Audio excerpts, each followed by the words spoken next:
Deshaun Watson just said something out loud that Cleveland has been whispering about for years, and it might have just cost him the starting job before Todd Monken even picks up a pen. He doesn't know if he can overcome the backlash and the boos at Cleveland Browns Stadium at Huntington Bank Field. He doesn't know if he can do that. That's not a hot take. That's not some radio guy trying to get clicks.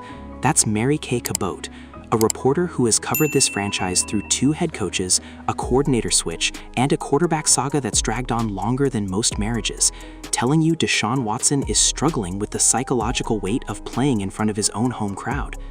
Before we get into how bad this actually is for him, I want to know where you stand. Drop a comment right now.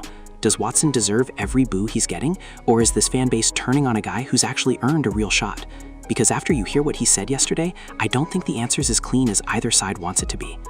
And look, we need to be real about the backdrop here, because this isn't some random veteran fighting for a roster spot. This is Deshaun Watson, fully guaranteed contract, first-round capital sent out in a 2022 trade that Browns fans are still not over. 4 years now of injuries, suspension fallout, and a locker room that's had to answer for his baggage over and over again. He started just 19 games for this franchise since the trade, missing huge stretches of his Cleveland tenure. Every single word he says at that podium gets measured against all of that. So when he opens up the way he did yesterday, it doesn't land like a normal quarterback having a normal bad day. It lands like a referendum on the whole era. Here's the thing. Beat writers don't talk like this about a random Tuesday practice report. They talk like this when something actually moves the needle. But every now and again, there are these press conferences you walk away from and you're like, wow, that was really, really significant. I can't remember ever hearing a player talk like this. 2 separate reporters, 2 people whose entire job is sitting through boring, scripted, say-nothing press conferences week after week, and both of them are telling you this wasn't that. Ashley Bastock went as far as comparing the mood in the room to the day Myles Garrett first hinted he wanted out of Cleveland. That's not a comparison you throw around for no reason. So let's talk about what actually happened on that field, and why Deshaun Watson's own mouth might have just handed Shedeur Sanders the keys to this offense. Preseason Game 2, Huntington Bank Field. Shedeur Sanders got the start, same as the week before, and by most accounts he looked far more decisive than he had earlier in camp. Shedeur Sanders looked pretty good today. He looked decisive. Behind some solid protection from the second-team offensive line, Sanders went 9 of 11 for 74 yards and a touchdown to Luke Floria. He wasn't perfect though. His 1 interception came on a pass thrown behind tight end Jermaine Terry that got tipped at the line and was intercepted by Bills safety Damar Hamlin. The deflection clearly played a role, but let's not pretend Sanders was completely blameless on that throw either. That's the kind of nuance that actually makes his case stronger, not weaker. And remember, this isn't Shedeur's first good half either. This whole camp has been building towards exactly this moment. Every practice rep, every joint session, every preseason series has been treated like evidence in a case both quarterbacks have been building since spring. Monken has split the reps throughout camp, giving both quarterbacks real opportunities to make their case on the field. The pressure to separate themselves had arguably never been higher than it was walking into this specific game. Then, third quarter, Watson comes in, and this is where things get messy fast. He finishes 5 of 12 for just 35 yards and an interception. The offense stalls, and the fans, the same fans who filled that stadium, start booing. Not just once, not just after one bad throw, throughout, all the way to a 4th down incompletion late in the game where the boos rained down again. Now here's what makes this different from every other rough outing Watson's had in a Browns uniform. He didn't shrug it off in some canned quarterback cliche answer. He didn't say it is what it is and walk to the bus. He stood at that podium and said the quiet part out loud. And once a quarterback does that, once he puts it on the record instead of behind closed doors, there's no taking it back. Reporters don't forget it, coaches don't forget it, and Cleveland definitely does not forget it. And once he did, the question stopped being who plays better on Thursday and became something a lot bigger. Should this actually change who starts the season opener in Jacksonville? I think it has to. I think it has to. And if they don't factor this in, then they are kidding themselves. Mary Kay Cabot isn't hedging there. She's saying the front office would be lying to themselves if they hand Watson this job and pretend what happened yesterday doesn't matter. And she went further, floating that the organization might need to sit Watson down, maybe bring his agent into the room, and actually have a real conversation about whether he's mentally ready to be the guy in that building. Think about how wild that is for 1 second. We're not talking about a backup. We're talking about a quarterback who signed one of the biggest contracts in NFL history, a quarterback this organization mortgaged multiple first-round picks for, and the beat reporter closest to the team is openly questioning whether he can handle playing quarterback in his own stadium. And Cabot wasn't alone in raising the question.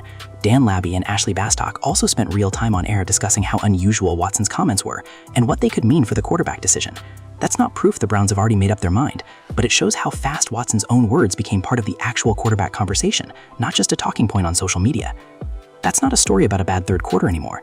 That's a story about whether Deshaun Watson can handle Cleveland at all. So what did he actually say? Because I'm not going to sit here and tell you secondhand what a panel thinks he meant. Let's go straight to Watson himself. It has nothing to do about the performance.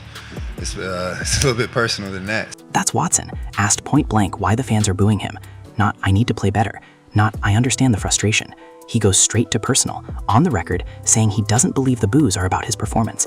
And then he takes it a step further, back to a moment that clearly still lives in his head. Last time I played on this field, I tore my Achilles. And that same fan base, they cheered when I got hurt. Sit with that for a second. He's saying the last memory he has of playing meaningful snaps at Huntington Bank Field is going down with a season-ending injury and hearing cheers instead of concern.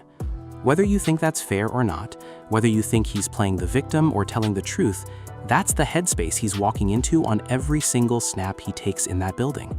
And now it's public. Now it's on record. And now Todd Monken has to name a starting quarterback, knowing Watson just publicly described the psychological weight of playing through those boos. And here's what's genuinely hard to watch about it. Watson wasn't combative up there. He wasn't making excuses about protection or play calling. He was calm, almost resigned, saying he doesn't regret anything, that he's leaning on his faith and his family to get through it, that he understands why people are still angry, even if he thinks it's unfair. That's not a guy trying to spin a bad outing. That's a guy who sounds like he's already bracing for how this ends. And it gets worse for Watson's case. Because he didn't stop it, it's personal. He kept going. I feel like I get more love on road games than I do home games. So if it is my spot and he does make me the name, maybe it's 17 away games then. Read that back. The Browns quarterback is saying on the record that he feels more love on the road than he does at home. That's not a throwaway line. And with the way this schedule actually sets up, Jacksonville and Tampa Bay to open the season, 6 of the first 9 on the road, some people around this team are already wondering out loud whether that's less a coincidence and more a built-in cushion from exactly this problem. Now, to be fair to Watson here, that's speculation, not something he said outright. He never claimed the schedule factors into how he feels about the job. But you don't have to be a conspiracy theorist to notice that a quarterback who just admitted he gets more love on the road is about to open the season with 6 of his first 9 games away from the building where he says the boos live in his head. Whether that's a coincidence or a built-in cushion, it's going to get talked about all season if he's the guy. Here's the part that should actually worry Browns fans, though. It's not just that Watson got booed. Players get booed. It happens. It's that he stood in front of a camera and admitted he's still struggling with the mental weight of it. That's the difference between a bad week and a real crack in the foundation. A bad week, you play through. A crack in the foundation, you build a whole quarterback plan around. Now you'd think Todd Monken comes out swinging after that. You'd think there's some kind of coach mode damage control, some "we believe in Deshaun" press conference wall of positivity. That's not what happened. Monken was actually asked directly how Shedeur played in that half of work, and he didn't hesitate. He talked about him getting a lot better at getting rid of the ball on time, about him going through his progressions in the red zone before finding the touchdown, about him anticipating where the defense was going to be before the ball was even snapped. And one of the first things he emphasized was confidence. When he gets asked directly about Watson's outing, though, his answer is a lot shorter. How's it feel to get booed?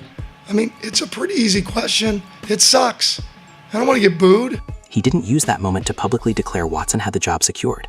No speech, no, he's earned this job.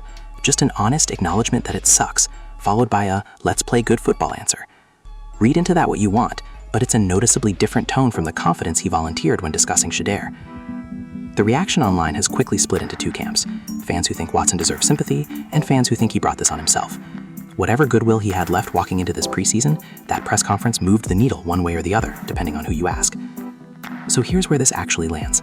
Shedeur Sanders played one of his most efficient halves as a pro, 9 of 11 for 74 yards and a touchdown, on the exact same day Deshaun Watson stood at a podium and admitted, in his own words, that the boos are personal and that he's still working through the mental weight of it. That's not 2 separate stories. That's one story, and it doesn't go away because Monken said he'll watch the tape. To be clear, Monken has not named a starter. This is genuinely undecided. My prediction right now, Shedeur Sanders starts week 1 in Jacksonville. Not because Watson's arm suddenly disappeared, because he just gave the front office another factor to consider. In his own words, camera rolling, no spin, and a franchise this deep into a quarterback controversy doesn't get to unhear that. And whatever Monken decides, this isn't quietly going away either way.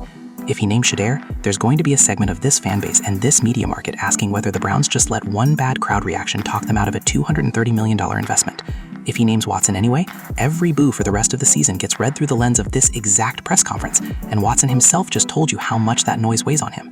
There's no version of this decision that makes the noise stop. There's only a version where the Browns decide which noise they'd rather deal with. The real question now isn't whether Shedeur's earned it. It's whether the Browns actually have the guts to name him. We'll know soon enough. Drop your prediction below and I'll see you in the next one.